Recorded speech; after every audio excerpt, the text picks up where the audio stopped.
हर जे 3000 ॻोठनि मां सिर्फ़ 400 जे लॻभॻि ॻोठनि में बिजली जी सहूलियत मौजूदु आहे, जॾहिं त बाक़ी थर जे 2500 ॻोठनि जी लखी अवाम बिजली जहिड़ी सहूलियत खां महरूम आहे। राति थींदे ईअं महसूसु थींदो आहे ॼण हिते का आबादी मौजूदु ई न आहे। चइनी पासे कारी अंधारी राति जो हिकु ख़तरनाक ऐं भयानक मंज़र हूंदो आहे, ॼण हिते को राकास घुमी वियो हुजे। दोस्तो, थर जी 15 लख आबादी जिते लाइट जी सहूलियत खां महरूम आहे, उते मिठीअ खां चेल्हार वेंदड़ रोड ते 5 किलोमीटरनि जे मुफ़ासिले ते वाक़े मलाणियुनि जी ॿनी में सिर्फ़ मलाणियुनि जे हिकु घर ते मुश्तमिल अमर जगदीश कुमार मलाणी नगर में बि लाइट मौजूदु आहे।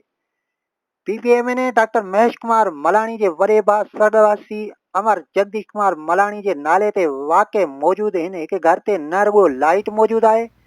पर हिकिड़ो वॾो बिजली जो ट्रांसफार्मर बि लॻल आहे ऐं गॾोगॾु मज़कूरा हिकु घर जे साम्हूं हिकिड़ो मुसाफ़िर खानो बि ठहियलु आहे,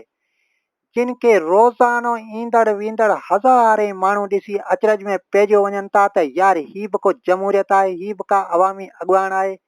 PPMNA डॉक्टर महेश कुमार मलाणी के अवाम जो एहसासु इहो आहे त थर जी 15 लख आबादी बिजली जी सहूलियत खां महरूम आहे ऐं मिठी जूं ग़रीब तबिके सां वाबस्ता सभई कॉलोनियूं बिजली जहिड़ी सहूलियत खां महरूम आहिनि, पर मलाणियुनि जे झंग में ऐं मढ़े में मौजूदु हिकिड़ी ॿनीअ ते बि बिजली जा ट्रांसफार्मर लॻा पिया आहिनि ऐं लाइट मौजूदु आहे।